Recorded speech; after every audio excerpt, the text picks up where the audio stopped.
ആഘോഷ ഈ ഒരു യോഗത്തിൻ്റെ അധ്യക്ഷ ശ്രീമതി സ്മിത KA, നമ്മുടെ HM ഫോറത്തിൻ്റെ secretary Domini teacher, forum convener Jaison sir, മറ്റ് വിശിഷ്ട വ്യക്തികൾ, എൻ്റെ മുൻപിൽ സന്നിഹിതരായിരിക്കുന്ന ഹെഡ് മിസ്റ്റേഴ്സ്, ഹെഡ് മാസ്റ്റേഴ്സ്, എല്ലാവർക്കും സ്നേഹവന്ദനം ആദ്യം തന്നെ അറിയിക്കുന്നു. ഞാനിവിടെ നിൽക്കുമ്പോൾ എനിക്ക് ഒത്തിരി സന്തോഷമുണ്ട്. അതിന് പല കാരണങ്ങളുണ്ട്. അതിൽ ഒരു കാരണം നമുക്കറിയാവുന്നതുപോലെ ക്രിസ്മസ് സന്തോഷത്തിൻ്റെ ഒരാഘോഷമാണ്. ക്രിസ്മസ് അതിൽ തന്നെ സന്തോഷവും സമാധാനവും നമുക്ക് കൺവേ ചെയ്യുന്ന ഒരാഘോഷമാണ്. അത് ക്രിസ്മസിൻ്റെ കാര്യത്തിൽ മാത്രമല്ല, ഏതൊരു മതത്തിൻ്റെയും കാര്യത്തിൽ എല്ലാ ഉത്സവങ്ങളും, അത് ഓണമാണെങ്കിലും റംസാനാണെങ്കിലും ക്രിസ്മസ് ആണെങ്കിലും, ഏതൊരു ഉത്സവവും നമുക്ക് നൽകുന്നത് സന്തോഷത്തിൻ്റെയും സമാധാനത്തിൻ്റെയും ഐക്യത്തിൻ്റെയും ഒക്കെ സന്ദേശമാണ്. അത് മതങ്ങളുടെ അതിരുകൾക്കപ്പുറത്തു നിന്ന് ആഘോഷിക്കുവാൻ നമുക്ക് സാധിക്കുക എന്നത് വാസ്തവത്തിൽ ഈ കാലഘട്ടത്തിൻ്റെ കൂടെ അനിവാര്യതയാണ്. അത് തിരിച്ചറിഞ്ഞ ഓരോ ആഘോഷവും ഒരുമിച്ച് മാനവ സമൂഹം എന്ന നിലയിൽ ആഘോഷിക്കുന്ന നിങ്ങളെ അനുമോദിക്കുന്നു. ഇങ്ങനെ ഒരു ആഘോഷവും ക്രമീകരിച്ച് നോർത്ത് നിങ്ങൾക്ക് നന്ദി കരയിച്ചെന്നും അതിനോടൊപ്പം സർവശക്തനായ ദൈവത്തിന് സ്തോത്രം കരയിച്ചു. രണ്ടാമത്, എനിക്ക് പരിചിതമായ അനേകം മുഖങ്ങളുണ്ട്. ഞാൻ ശുശ്രൂഷ ചെയ്ത ഇടവകകളിലേതും ഇപ്പോൾ ശുശ്രൂഷ ചെയ്യുന്ന ഇടവകയിലേതും ഒക്കെ അനേക പരിചിത മുഖങ്ങളുണ്ട്. ചിലരെ ഇവിടെ വന്നതിന് ശേഷം പരിചയപ്പെടുവാൻ സാധിച്ചു. ഞാൻ എപ്പോഴും പ്രിഫർ ചെയ്യുന്ന ഒരു വസ്തുത നമ്മുടെ ജീവിതത്തിലെ ബന്ധങ്ങളാണ്. ബാക്കിയൊക്കെ വരും പോകും, എന്നാൽ ബന്ധങ്ങൾ ഇസ് വെരി പ്രഷ്യസ്. നമ്മുടെ ഈ കുഞ്ഞ് ആയുസ്, ഈ കുഞ്ഞു ജീവിതത്തിൽ നമുക്ക് ഏറ്റവും ട്രഷർ ചെയ്യാവുന്ന പ്രഷ്യസ് ആയിട്ടുള്ളത് നമ്മുടെ പ്രൊഫഷനോ നമ്മുടെ പൊസിഷനോ ഒന്നുമല്ല, നമ്മുടെ പൊസിഷനുമല്ല, നമ്മുടെ റിലേഷൻസാണ്. അതുകൊണ്ട് ബന്ധങ്ങൾ കൂടുതലായി ഉണ്ടാകുമ്പോൾ ഒത്തിരി സന്തോഷമാണ് എല്ലാവരും. അതുകൊണ്ട് ഈ ഒരു ബന്ധത്തിലേക്ക് വരുവാൻ എന്നെ ക്ഷണിച്ച എല്ലാവരോടും, പ്രത്യേകിച്ച് ജോബിനി ടീച്ചറാണ് എന്നെ ക്ഷണിച്ചത്, ടീച്ചറോട് നന്ദി അറിയിക്കുന്നു, ആ സന്തോഷവും പങ്കുവയ്ക്കുന്നു. മൂന്നാമത്തെ കാരണം, നമുക്കെല്ലാം അറിയാവുന്നതുപോലെയും ഞാൻ ആഗ്രഹിക്കുന്നതുപോലെയും നമ്മൾ സാധാരണ ചിന്തിക്കാറുണ്ട്, ഇതൊക്കെ മതത്തിൻ്റെ ഉള്ളിൽ സീക്രട്ടായ സംഗതികളാണ്, ഇതൊക്കെ സെക്യുലറാണ് എന്ന് നമ്മൾ വിഭജിച്ച് പറയുന്ന ഒരു ലോകത്ത് വാസ്തവത്തിൽ ക്രിസ്മസ് നമ്മളെ പഠിപ്പിക്കുന്നത് മതാത്മകതയും മതേതരത്വവും രണ്ടായി നിൽക്കേണ്ടതല്ല, മറിച്ച് രണ്ടും ഒന്നായി ഒരുമിച്ച് ഒരു കോസിന് വേണ്ടി നിൽക്കേണ്ടതാണ്. അതുകൊണ്ടാണ് വചനം ജഡമായി തീർന്നത്. വചനം ജഡമായി തീരുമ്പോൾ ഇത് ഒന്നായി തീരുകയും, അപ്പോൾ വാസ്തവത്തിൽ ഈ ലോകത്ത് ഒരുമിച്ച് നിന്ന് മതങ്ങൾക്കും രാഷ്ട്രീയത്തിനും സമൂഹത്തിനും ഒക്കെ ഒരുമിച്ച് നിന്ന് ഒരു നല്ല ലോകം വാർത്തെടുക്കുവാൻ സാധിക്കും എന്ന ഒരു സന്ദേശം കൂടെ നിങ്ങളുടെ ഈ ഒരു കൂടിവരവ് അടയാളപ്പെടുത്തുന്നു. അതിൻ്റെ ഭാഗമായി തീരുന്നതിലും എനിക്ക് ഏറെ സന്തോഷമുണ്ട്. ഒരു പ്രാവശ്യം കൂടെ നന്ദി രേഖപ്പെടുത്തി എന്നെ ഏൽപ്പിച്ചിരിക്കുന്ന ഉത്തരവാദിത്തത്തിൽ പ്രവേശിപ്പിച്ചു. ക്രിസ്മസ് എന്ന് പറയുമ്പോൾ നമ്മുടെ മനസ്സിലേക്ക് കൂടി വരുന്ന ഒത്തിരി സംഭവങ്ങളുണ്ട്, ഒത്തിരി ചിത്രങ്ങളുണ്ട്. അതിൽ ഉണ്ണീശോയുണ്ട്, ജോസഫുണ്ട്, മറിയയുണ്ട്, അക്കിടയരുണ്ട്, നക്ഷത്രമുണ്ട്, നിലാവുള്ള രാത്രിയുണ്ട്, തണുപ്പുണ്ട്, മഞ്ഞുണ്ട്. ഇതെല്ലാം നമ്മുടെ വേദപുസ്തകത്തിൽ നമ്മൾ വായിച്ചിട്ടുള്ളതും നമ്മുടെ പാട്ടുകളിൽ നമ്മൾ പാടിയിട്ടുള്ളതുമായ ചില ഇമേജസ് ആണ്. ഇന്ന് ഞാൻ ഫോക്കസ് ചെയ്യാൻ ആഗ്രഹിക്കുന്നത് ക്രിസ്മസുമായി ബന്ധപ്പെട്ടുള്ള ഒരു സംഭവം. കിഴക്ക് നിന്ന് വിദ്വാൻമാർ യേശുവിനെ കണ്ട് വണങ്ങുന്ന ഒരു സംഭവത്തെ കുറിച്ച് നമ്മൾ കേട്ടിട്ടുണ്ട്, വായിച്ചിട്ടുണ്ട്. യേശുവിന്റെ ജനനത്തിങ്കിൽ കിഴക്ക് നിന്ന് വിദ്വാൻമാർ വന്ന് യേശുവിനെ വണങ്ങുന്നു. എന്നാൽ അവർ ഒരു നക്ഷത്രത്തെ നോക്കിയാണ് വരുന്നത്. ഈ വിദ്വാൻമാർക്ക് ചെറിയ ഒരു മിസ്റ്റേക്ക് വെച്ചിരുന്നു. അവര് ഈ നക്ഷത്രം കാട്ടുന്ന വഴിയിലൂടെ പോകുന്നതിന് പകരം അവരുടെ അറിവ് അയച്ചുകൊണ്ട് രാജകൊട്ടാരത്തിലേക്ക്, ഹെരോദാവിന്റെ കൊട്ടാരത്തിലേക്ക് പോയി രാജാവായി പിറന്നവൻ എവിടെയെന്ന് ചോദിക്കുന്നു. അത് അവിടുത്തെ രാജാവിനെ അസ്വസ്ഥനാക്കുന്നു. അതിന് അനന്തര ഫലമായി ആ രാജ്യത്ത് 2 വയസ്സിന് താഴെ പ്രായമുള്ള കുഞ്ഞുങ്ങളൊക്കെ കൊല്ലപ്പെടുകയാണ്. അതിനുശേഷം ഈ രാജാക്കന്മാർ, ഈ വിദ്വാൻമാർ പോയി യേശുക്രിസ്തു ഇരിക്കുന്ന ഇടത്ത് പോയി ആ യേശുവിനെ കണ്ടു വണങ്ങി വേറെ വഴിയായി മടങ്ങിപ്പോകുന്നു. ഇതാണ് സംഭവം. നമ്മളൊരു നേറ്റിവിറ്റി സീറ്റൊക്കെ അവതരിപ്പിച്ചാൽ ഉറപ്പായിട്ടും ഈ വിദ്വാൻമാരും കാഴ്ചകളും ഒക്കെ ഉണ്ടാകും. ഇത് നമുക്ക് അറിയാം. ഈ ഒരു സംഭവത്തെ ആസ്പദമാക്കി നമ്മുടെ വിദ്യാഭ്യാസ മേഖലയുമായി ബന്ധപ്പെടുത്തി 3 ചിന്തകൾ നിങ്ങളുമായി പങ്കുവെക്കാം എന്നാണ് വിചാരിക്കുന്നത്. അങ്ങനെ ഞാൻ ഈ ഭാഗം തിരഞ്ഞെടുക്കാനുള്ള കാരണം തന്നെ ഇത് വിദ്വാൻമാരുടെയും വിദ്യയുടെയും ഒരു സംഭവമായതുകൊണ്ട്. അപ്പോൾ ക്രിസ്മസിൽ വിദ്വാൻമാർക്കും വിദ്യയ്ക്കും ഒരു സ്ഥാനമുണ്ട് എന്ന് അടയാളപ്പെടുത്തുന്ന ഒരു സംഭവമാണ്. അതിനെ അടിസ്ഥാനമാക്കി 3 കാര്യങ്ങൾ. ഒന്ന് ഓർപ്പിക്കാനുള്ളത്, knowledge must keep educators humble. അറിവ് നമ്മളെ നയിക്കേണ്ടത് വിനയത്തിലേക്കാണ്. ഇവിടെ കാണുന്ന ഈ വിദ്വാൻമാർ അവർ സാധാരണ സഞ്ചാരികളല്ലായിരുന്നു. അവർ വളരെ ലേൺഡ് സ്കോളേഴ്സ് ആയിരുന്നു, ജ്ഞാനികളായിരുന്നു എന്ന് നമ്മൾ വായിക്കുന്നു, മനസ്സിലാക്കുന്നു. അവര് ഒരേ സമയം ആസ്ട്രോണോമേഴ്സുമായിരുന്നു, ആസ്ട്രോളജേഴ്സുമായിരുന്നു. അടയാളങ്ങളെ വിവേചിച്ചറിയുവാൻ പ്രാപ്തിയുള്ളവരായിരുന്നു ഈ വിദ്വാൻമാർ. ഇവിടെ ഇരിക്കുന്ന നിങ്ങൾ ഓരോരുത്തരും ടീച്ചേഴ്സും നമ്മുടെ സ്റ്റുഡൻസും ഒക്കെ അവരുടെ കയ്യിൽ ഒരു ടെക്സ്റ്റ് ബുക്ക് ലഭിച്ചാൽ അതിന്റെ താളുകൾ തുറന്ന് വായിക്കുന്നത് പോലെ ആകാശത്തെ ഒരു ടെക്സ്റ്റ് ബുക്ക് പോലെ വായിക്കാൻ പ്രാപ്തിയുള്ളവർ, അറിവുള്ളവരായിരുന്നു ഈ വിദ്വാൻമാർ. അവർക്ക് അവരുടെ ഒബ്സർവേഷൻ സ്കിൽസ്, അവരുടെ കാൽക്കുലേഷന്റെ ആ ഒരു സ്കില്ലിൽ, അവരുടെ ഇന്റലക്ച്വൽ മാസ്റ്ററിയിലൊക്കെ വളരെ പ്രാഗൽഭ്യമുണ്ടായിരുന്നു. നിങ്ങളെപ്പോലെ നമ്മളെപ്പോലെയൊക്കെ തന്നെ വളരെ പ്രഗത്ഭരായിരുന്നു.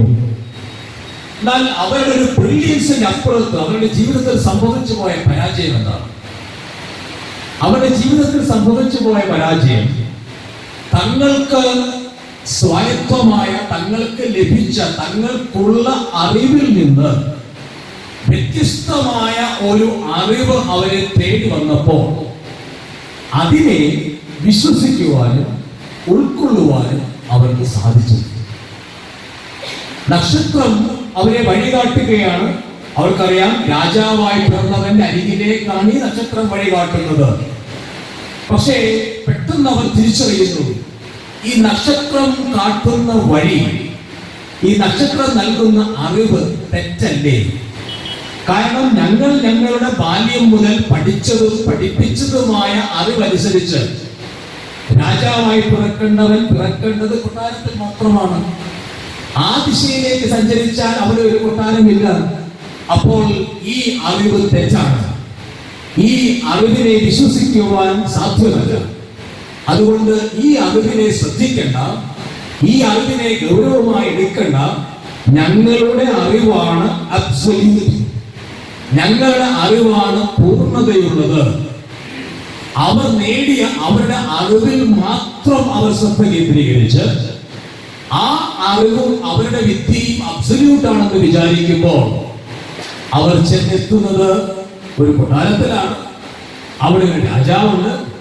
പക്ഷേ രാജാവായി പിറന്നവൻ എവിടെയെന്ന് ചോദിക്കുമ്പോൾ അവിടുത്തെ രാജാവിന് അസ്വസ്ഥതയുണ്ടാകുന്നു. ആ രാജാവ് പറയുന്നു, ഈ രാജ്യത്ത് ഒരു രാജാവ് മതി, അതുകൊണ്ട് ഇനി വേറെ ആരെങ്കിലും രാജാവായി പിറന്നിട്ടുണ്ടെങ്കിൽ തീർത്തേക്കാം. വലിയ ഒരു ഹോളോകാസ്റ്റ്, ഒരു ദുരന്തമാണ് ഇവരുടെ അറിവിലുള്ള, അവരുടെ ആശ്രയത്തിൽ, അവരുടെ അഹങ്കാരത്തിൽ അതുമൂലം ഭവിക്കുന്നത്. ഈ 2025 വാസ്തവത്തിൽ നമ്മുടെ മുമ്പിലിരിക്കുന്ന കുഞ്ഞുങ്ങളൊക്കെ ജെൻസിയും ജെൻ ആൽഫയുമാണ്. നമ്മൾ പഠിക്കുന്നതും പഠിപ്പിക്കുന്നതും ഈ ഒരു കാലഘട്ടത്തിലാണ്. ഈ ഒരു കാലഘട്ടത്തിന് ഒത്തിരി അഡ്വാൻറ്റേജസ് ഉണ്ട്, എന്നാൽ ഒരു ഡിസഡ്വാൻറ്റേജ്, നമ്മുടെ വിരൽത്തുമ്പിലുള്ള അറിവുകളൊക്കെ അബ്സല്യൂട്ട് ആണെന്ന് ചിന്തിക്കുന്ന ഒരു ജനറേഷന്റെ മുമ്പിലാണ് നമ്മൾ നിൽക്കുന്നത്. അത് അപകടമാണ്. ഞങ്ങൾ ഇപ്പോൾ കാണുന്ന അനുഭവിക്കുന്ന എംപിരിക്കലായിട്ടുള്ള അറിവുകൾ അപ്പുറത്തേക്ക് മറ്റേതറിവും, അത് ടീച്ചർ പകർന്നു നൽകിയാലും അത് പേരൻസ് പകർന്നു നൽകിയാലും അവർ അനുഭവമുള്ളവരാണ്, പക്വതയുള്ളവരാണെന്നൊക്കെ അവകാശപ്പെട്ടാലും അത് റെസിസ്റ്റ് ചെയ്യുവാൻ മനസ്സുള്ള ഒരു തലമുറയുടെ മുൻപിലാണ് നമ്മൾ നിൽക്കുന്നത്. ഞാൻ ഓർക്കുന്നുണ്ട്, കുറച്ച് വർഷങ്ങൾക്ക് മുമ്പ് ഞാൻ കോളേജിൽ പഠിക്കുന്ന സമയത്താണെന്ന് തോന്നുന്നു, MBBS പഠിക്കുന്ന കുറച്ച് വിദ്യാർത്ഥിനികൾ ഒരു വിനോദയാത്ര പോയി. വിനോദയാത്രയ്ക്ക് പോയി ഇവർ ഒരു അരുവിയുടെ അരികിലെത്തി. അവിടെ ചെറിയൊരു നൂല് പോലെ കുറച്ച് വെള്ളം പോകുന്ന ഒഴിച്ചാൽ ബാക്കിയെല്ലാം പാറയാണ്. അപ്പോൾ ഈ വിദ്യാർത്ഥിനികൾ ഈ പാറയിൽ അല്പസമയം ചെലവിട്ടു. അവരവിടെ ഉല്ലസിക്കുമ്പോൾ അവിടുത്തെ ലോക്കലായിട്ടുള്ള ആളുകൾ പറഞ്ഞു, കുഞ്ഞുങ്ങളെ, ഇപ്പോൾ ഇവിടെ നിങ്ങൾ ഇങ്ങനെ നിൽക്കരുത്. ഒരു ശബ്ദം കേൾക്കുന്നുണ്ട്, അത് മലവെള്ളപ്പാച്ചിലിന്റെ ശബ്ദമാണ്. നിങ്ങൾ പെട്ടെന്ന് സ്ഥലം കാലിയാക്കിയില്ലെങ്കിൽ അപകടമാണ്. ഈ വിദ്യാർത്ഥിനികൾ പറഞ്ഞു, സാധ്യമല്ല, ഞങ്ങൾ അറിവനുസരിച്ച് ഇത് ഉണങ്ങിയ പാറയാണ്. ഇവിടെ ഇത്ര വേഗത്തിൽ വെള്ളം വരുമെന്നും ആ വെള്ളം അതിവേഗത്തിൽ കുത്തിയൊലിച്ചു പോകുമെന്നും വിശ്വസിക്കുവാൻ ഞങ്ങൾക്ക് പ്രയാസമുണ്ട്. ഈ അറിവ് ഞങ്ങൾക്ക് വിശ്വസിക്കാൻ പ്രയാസമാണ്. ഈ അറിവ് ഞങ്ങൾ സ്വീകരിക്കുവാൻ പ്രയാസമാണ്.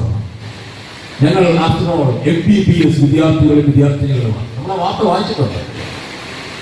നിമിഷങ്ങൾ കൊണ്ട് മലവെള്ളപ്പാച്ചിൽ കുത്തിയൊലിച്ചു വന്ന് 7 ജീവനുകൾ അവർക്ക് നഷ്ടപ്പെട്ടു.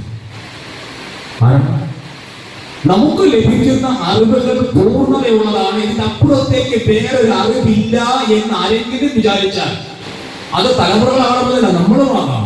ഈ കാലഘട്ടത്തിന്റെ ഒരു പ്രശ്നവുമാണ്. നമ്മുടെ മതം നൽകുന്ന അറിവ് പൂർണ്ണമാണ്, മറ്റൊരു മതം നൽകുന്ന അറിവ് പൂർണ്ണതയുള്ളതല്ല. അത് കേൾക്കേണ്ട, ടു ലിസൺ എന്ന് പറയുന്നതിനെ ബന്ധിക്കുന്ന, അതിനെ റദ്ദ് ചെയ്യുന്ന ഈ കാലഘട്ടത്തിൽ വാസ്തവത്തിൽ ഈ സംഭവം നമ്മളെ ഓർപ്പിക്കുന്നത്, ദുരന്തങ്ങൾ ഒഴിവാക്കുവാൻ നമുക്ക് ആവശ്യം അഹങ്കാരമല്ല, നമ്മുടെ അറിവിലുള്ള ആശ്രയമല്ല, മറിച്ച് പുതിയ അറിവുകൾക്കുള്ള അന്വേഷണവും പുതിയ അറിവുകൾ സ്വീകരിക്കുവാനായിട്ടുള്ള മനസ്സും പുതിയ അറിവുകൾ വരുമ്പോൾ അതിനെ ശ്രദ്ധയോടെ കേൾക്കുവാനായിട്ടുള്ള ആഗ്രഹവുമാണ്. അതിനാവശ്യം വിനയമാണ്. അപ്പോൾ as teachers and as students നമ്മൾ മനസ്സിലാക്കേണ്ട ഒന്നാമത്തെ സംഗതി, knowledge must make us humble, not arrogant. വിദ്യ അഭ്യസിക്കുമ്പോൾ, അറിവ് നേടുമ്പോൾ അത് നമ്മളെ നയിക്കേണ്ടത് വിനയത്തിലേക്കാണ്, അഹങ്കാരത്തിലേക്ക് അല്ല. ഒന്ന്. രണ്ടാമത് ഓർപ്പിക്കാൻ ആഗ്രഹിക്കുന്നത്, education must lead us to natures. വിദ്യാഭ്യാസം നമ്മളെ നയിക്കേണ്ടത് കൊട്ടാരങ്ങളിലേക്കല്ല, not the portals of power and pomp. മറിച്ച് വിദ്യാഭ്യാസം നമ്മളെ നയിക്കേണ്ടത് കാലിത്തൊഴുത്തുകളിലേക്കും തെരുവുകളിലേക്കും ചേരികളിലേക്കും ആയിരിക്കണം. നമ്മളിന്ന് ജീവിക്കുന്ന ഈ കാലഘട്ടത്തിന്റെ കൾച്ചർ, അതിന്റെ ഇക്വേഷൻ എന്താണെന്ന് ചോദിച്ചാൽ അതിനെ ഇങ്ങനെ പറയാറുണ്ട്: 1 2 3 4 5. 1 wife, 2 children, 3 bedroom flat, 4-wheeler car and 5-digit salary. അപ്പോൾ ഇതാണ് നമ്മുടെ ഈ കാലഘട്ടത്തിന്റെ കൾച്ചറിന്റെ ഇക്വേഷൻ എന്ന് പറയുന്നത്. ഇതെങ്ങനെ നേടിയെടുക്കാൻ വേണ്ടിയാണ് വിദ്യാഭ്യാസം എന്ന് ചിന്തിക്കുന്ന ഒരു കാലഘട്ടത്തിൽ എന്തിനാ മോളെ നീ ഡോക്ടർ ആകുന്നത്? To earn. എന്തിനാ മകനെ നീ എഞ്ചിനീയർ ആകുന്നത്? To accumulate. എന്തിനാ മോളെ നീ ടീച്ചർ ആകുന്നത്? ടു ബിക്കം ബിഗ്, വലുതാകുവാൻ, എല്ലാം നേടുവാൻ, എല്ലാം സ്വായത്തമാക്കുവാൻ, കൊട്ടാരങ്ങൾ അന്വേഷിച്ച്, അധികാരങ്ങൾ അന്വേഷിച്ച്, കസേരകൾ അന്വേഷിച്ച്, ആഡംബരം അന്വേഷിച്ച്, ആ അധികാരത്തിലും ആഡംബരത്തിലും എനിക്ക് ജീവിക്കണം. അതിനുവേണ്ടിയാണ് എന്റെ അപ്പനും അമ്മയും എനിക്ക് വേണ്ടി ക്യാപിറ്റേഷൻ മുടക്കി എന്നെ പഠിപ്പിക്കുന്നത്. അതിനുവേണ്ടിയാണ് ഞാൻ കഷ്ടപ്പെടുന്നത്. അതിനുവേണ്ടിയാണ് മോനെ മോളെ നിന്നെ ഞാൻ പഠിപ്പിക്കുന്നതെന്ന് മാതാപിതാക്കളും ഓതിക്കൊടുക്കുന്ന ഒരു ലോകത്ത് ഈ സംഭവങ്ങളെ പഠിപ്പിക്കുന്നത് യഥാർത്ഥത്തിൽ മെസ്സിയാമാർ ജനിക്കുന്നത് പുൽക്കുടിലുകളിലാണ്. വാസ്തവത്തിൽ ഈ സംഭവത്തിൽ യേശുവിനെ കാലിത്തൊഴുത്തിൽ കിടത്തി എന്നേ പറയുന്നുള്ളൂ. ജനിച്ചത് കാലിത്തൊഴുത്തിലാകണമെന്നല്ല, ഒരുപക്ഷെ ഏതെങ്കിലും വഴിയുടെ അരികിലാകാം ജനിച്ചത്. അവിടെ നിന്ന് കൊണ്ടുവന്ന് ഈ പുൽത്തൊഴുത്തിൽ കിടത്തിയതാണ്.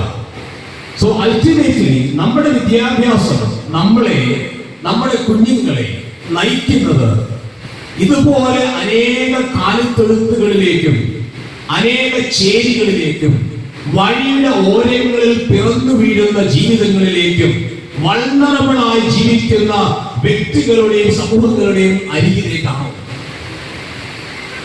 ഇവിടെ ഇരിക്കുന്ന നമ്മൾ എത്രയോ പേർ, നമ്മുടെ പ്രിയപ്പെട്ട എത്രയോ പേർ ഉത്തരേന്ത്യയിലെ ഗ്രാമങ്ങളിൽ സേവനം ചെയ്യുന്നവരാണ്. അവർ പക്ഷെ അധ്യാപകരാകാം, ഡോക്ടേഴ്സ് ആകാം, മിഷണറിമാരാകാം, ആരുമായിക്കൊള്ളട്ടെ.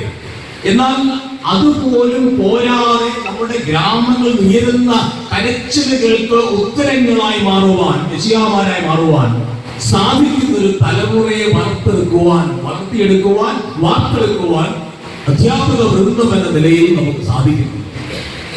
ഞാൻ കുറച്ചു നാളുകൾ ഒരു ഗ്രാമത്തിൽ സേവനം ചെയ്തു.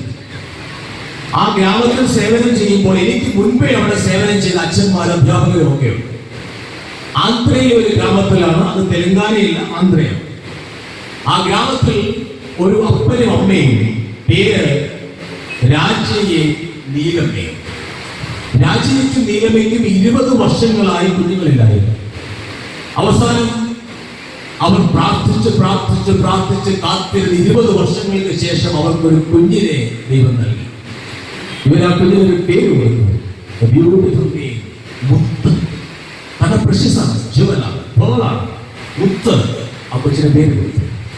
ഈ മുത്ത് കമിഴ്ന്ന് വീണപ്പോൾ, ഈ മുത്ത് മുട്ടിലെഴുന്നപ്പോൾ, ഈ മുത്ത് എഴുന്നേറ്റ് നിന്നപ്പോൾ, ഈ മുത്ത് സ്കൂളിലേക്ക് പോകുമ്പോൾ, തിരിച്ചു വരുമ്പോഴൊക്കെ രാജയ്ക്ക് നീലം എന്തുമില്ലാത്ത സന്തോഷം. അവരുടെ പ്രതീക്ഷ മുഴുവൻ ഈ മുത്തിലാണ്. ഈ മുത്ത് വളർന്നു, സ്കൂളിൽ കൊണ്ട് ചേർത്തു. ഒരു ദിവസം സ്കൂളിൽ പോയപ്പോൾ ടീച്ചേഴ്സ് എന്തിനോ വഴക്ക് പറഞ്ഞു. അപ്പൊ ഇതിനകത്ത് വിഷമമായി. അവിടെ തിരികെ വീട്ടിലേക്ക് പോകുന്ന വഴിക്ക് അവിടെയുള്ള ഈ ആത്തക്കയുടെ ഓർച്ചഡ്, അവിടെ കുറച്ച് സമയം ചെലവിടാൻ തീരുമാനിച്ചു, മനസ്സൊന്ന് ശാന്തമാകാൻ. അവൾ അവിടെ ഇങ്ങനെ സമയം ചെലവിട്ടപ്പോൾ അവരുടെ കാലൊരു മുള്ളു കൊണ്ടു.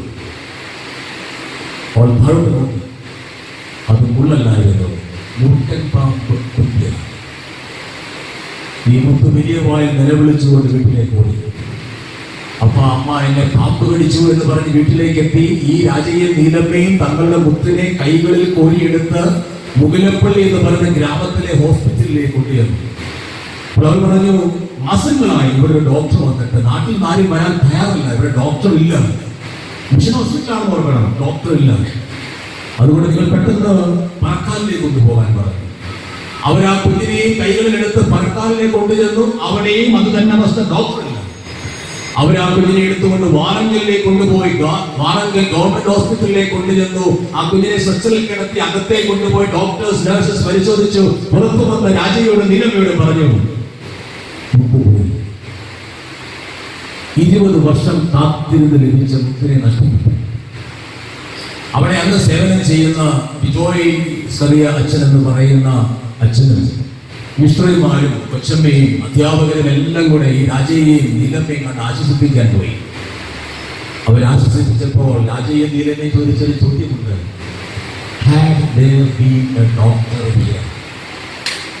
ഇവിടെ ഒരു ഡോക്ടർ ഉണ്ടായിരുന്നെങ്കിൽ. ഇതൊരു നിലവിളിയാണ് ഈ സമൂഹത്തിന്റെ. നമ്മുടെ ഗ്രാമങ്ങൾ ഉയർന്ന് നിലവിളി കേൾക്കാൻ നമ്മുടെ ഇന്നത്തെ തലമുറയ്ക്ക് സാധിക്കുന്നുണ്ടോ? അവിടെയല്ലേ ക്രിസ്മസ് അന്വർത്ഥമാകുന്നത്? അവിടെയല്ലേ ഓണമാണെങ്കിലും റംസാൻ ആണെങ്കിലും ഈദുൽ ഫിത്തർ ആണെങ്കിലും ഏത് ഉത്സവവും അന്വർത്ഥമാകുന്നത് നമുക്ക് ഓണമായി തീരുവാൻ, നമുക്ക് ക്രിസ്മസ് ആയി തീരുവാൻ സാധിക്കുമ്പോഴല്ലേ?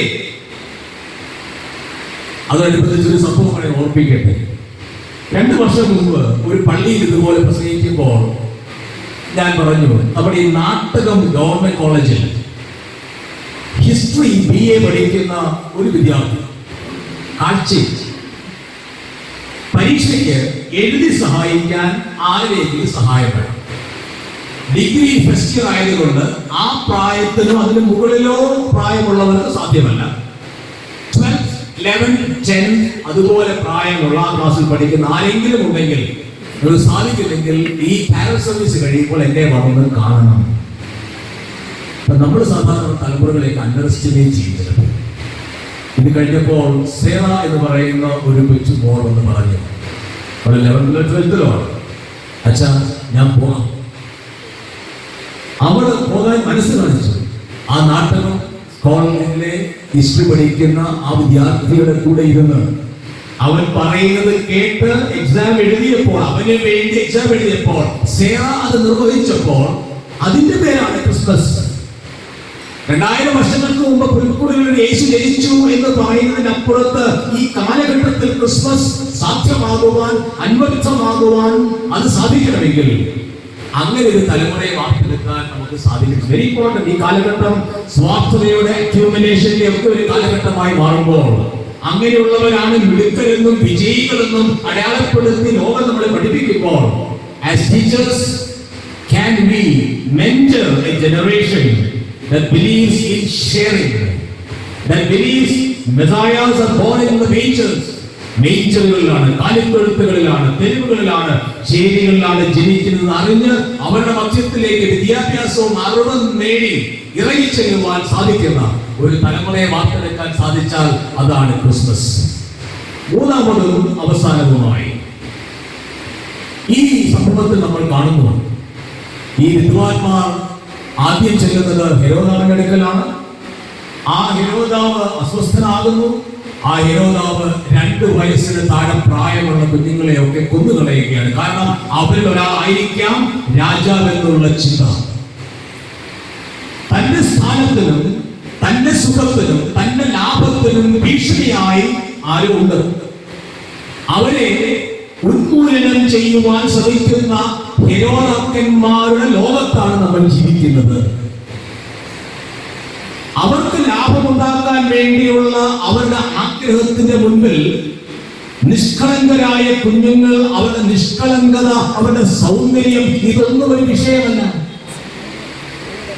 കുഞ്ഞുങ്ങളുടെ നിഷ്കളങ്കമായ ജീവിതത്തെ, കുഞ്ഞുങ്ങളുടെ ബലഹീനമായ വൾനറബിളായിട്ടുള്ള അവരുടെ ജീവിതത്തെ, അവരുടെ ശരീരത്തെ, അവരുടെ മനസ്സിനെ ഇല്ലായ്മ ചെയ്യുവാൻ, പിച്ചിച്ചിന്തുവാൻ ഒരുങ്ങിക്കെട്ടിയിരിക്കുന്ന ഹെരോദാക്കന്മാരുടെ കാലഘട്ടത്തിൽ നമ്മൾ നമ്മുടെ കുഞ്ഞുങ്ങളെ മെനഞ്ഞെടുക്കേണ്ടത് യഥാർത്ഥ വിദ്യ അഭ്യസിച്ച വിദ്വാൻമാരായി മാറുവാൻ വേണ്ടിയാണ്. ഈ ഹെരോദാക്കന്മാർ ഒരിക്കലും കുഞ്ഞുങ്ങളെ സ്നേഹിക്കുന്നവരല്ല. പ്രത്യേകിച്ച് ഈ കാലഘട്ടത്തിൽ കുഞ്ഞുങ്ങളുടെ നിഷ്കളങ്കമായ പുഞ്ചിരികളെ പിച്ചിച്ചിന്തിക്കളയുവാൻ തക്കവണ്ണം അവരെ സമീപിക്കുന്നവർ കുഞ്ഞുങ്ങൾ പറയും, നിങ്ങളെ ആരെങ്കിലും അങ്ങനെ നിങ്ങളെ സമീപിക്കുന്നുണ്ടെങ്കിൽ അത് നിങ്ങളോട് സ്നേഹമുള്ളത് കൊണ്ടല്ല, നിങ്ങളെ വെറുക്കുന്നത് കൊണ്ടാണ്. ഹ്യൂമൻ ട്രാഫിക്കിങ്ങിന് ഇരകളായി തീരുന്ന എത്രയോ കുഞ്ഞുങ്ങളാണ്. സ്നേഹം നടിച്ച് നമ്മുടെ അരികിലേക്ക് വരുന്ന ഹെരോദാക്കന്മാർ ആ കുഞ്ഞുങ്ങളുടെ ജീവിതം പിച്ചിച്ചിന്തിക്കളയുമ്പോൾ അത് ക്രിസ്മസിന് 2000 വർഷങ്ങൾ മുമ്പ് നടന്ന ക്രിസ്മസിന്റെ രാത്രിയിലെ ആ ഭീകരതയെ വീണ്ടും ഓർപ്പിക്കുകയാണ്. എത്രയോ ഹെരോദാക്കന്മാരാണ് ഡ്രഗ്സ്, ആൽക്കഹോൾ, MDMA ഒക്കെയായി നമ്മുടെ കുഞ്ഞുങ്ങളെ സമീപിച്ച് നമ്മുടെ കുഞ്ഞുങ്ങളുടെ ജീവിതത്തെ ഇല്ലാതാക്കി കളയുന്നത്. ഈ ഹെരോദാക്കന്മാരെ കാലഘട്ടത്തിൽ എത്രയുണ്ട്. അവർക്ക് ഒറ്റ ലക്ഷ്യമേ ഉള്ളൂ, അവരുടെ ലാഭം, അവരുടെ സുഖം, അവരുടെ സന്തോഷം, അവരുടെ സ്ഥാനം. അതിനു മുൻപിൽ തലമുറയെന്നോ കുഞ്ഞുങ്ങളെന്നോ ഒരു വ്യത്യാസമില്ലാതെ ഹെരോദാക്കന്മാർ നമ്മുടെ കുഞ്ഞുങ്ങളെ തേടി വരികയാണ്.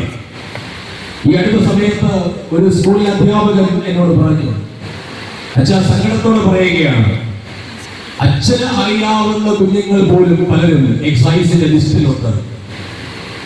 എന്ത് ചെയ്യണമെന്നറിയാതെ ഞാനും വ്യാകുലപ്പെടുകയാണ്. നമ്മൾ ഓർക്കും നമ്മുടെ കുഞ്ഞുങ്ങളൊക്കെ സുരക്ഷിതരാണ്.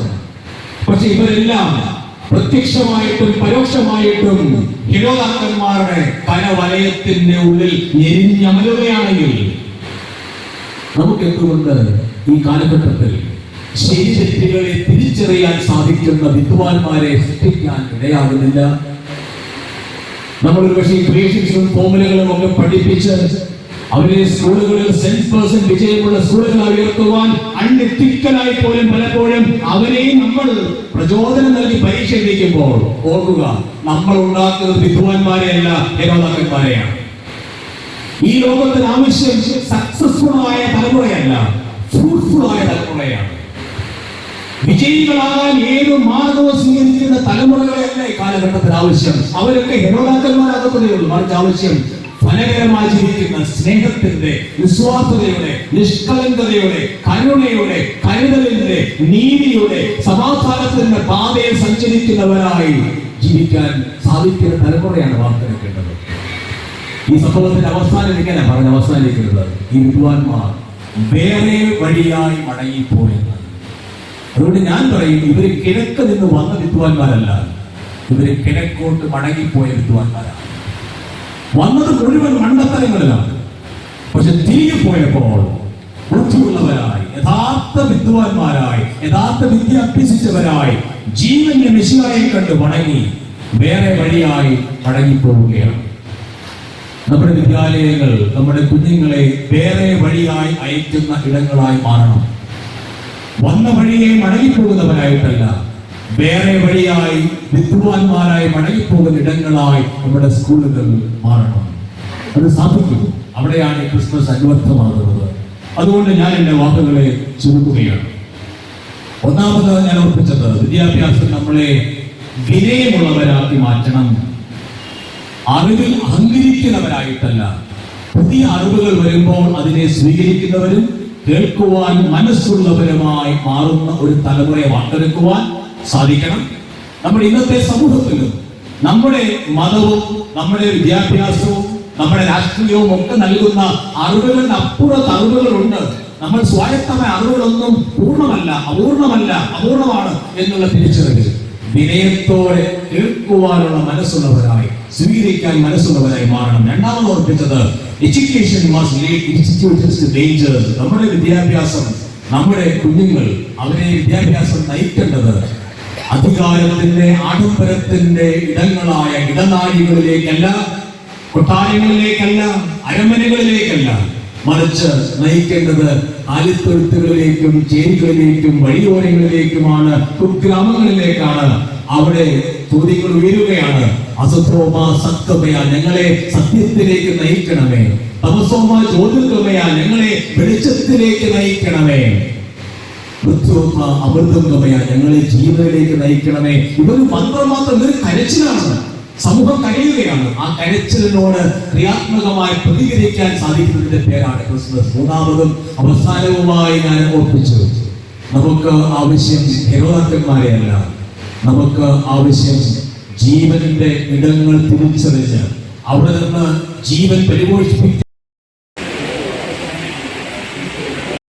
ശരിയേത് തെറ്റേതും തിരിച്ചറിഞ്ഞ് ശരി മാത്രം തിരഞ്ഞെടുക്കുവാൻ സാധിക്കുന്ന, ജീവന്റെ വഴിയേത് മരണത്തിന്റെ വഴിയെ തിരിച്ചറിഞ്ഞ് ജീവന്റെ വഴിയെ മാത്രം സഞ്ചരിക്കുവാൻ സാധിക്കുന്ന ഒരു തലമുറയെ വാർത്തെടുക്കുവാൻ നമുക്കിടയാകട്ടെ. എല്ലാ മതങ്ങളും പഠിപ്പിക്കുന്ന ശാലോമിന്റെയും സലാമിന്റെയും ശാന്തിയുടെയും ആ സമാധാനത്തിന്റെ സന്ദേശം ഉൾക്കൊണ്ട് ആ സമാധാനം ഉണ്ടാക്കുന്നവരായി ജീവിക്കുവാൻ, നമ്മുടെ ജീവിതത്തിലുള്ള തലമുറയെ വാർത്തെടുക്കുവാൻ ഇടയാകട്ടെ എന്ന് പ്രാർത്ഥിക്കുന്നു. സന്തോഷത്തിന്റെയും പ്രത്യാശയുടെയും ഒരു ക്രിസ്മസ് ആശംസിക്കുന്നു. ആദ്യം ഓർപ്പിച്ചതുപോലെ നിങ്ങളുടെ ഈ ഉദ്യമം ഈശ്വരൻ ഏറെ അനുഗ്രഹിക്കട്ടെ. ക്രിസ്മസ് ഒരു ജീവിതമായി മാറട്ടെ. ഈ കാലഘട്ടത്തിന്റെ വിഷയമാരായി ക്രിസ്മസ് അനുഭവിക്കുന്നവരായി ജീവിക്കുവാൻ നമുക്ക് നമ്മുടെ തലമുറകൾക്കും ഇടയാകട്ടെ. Thank U.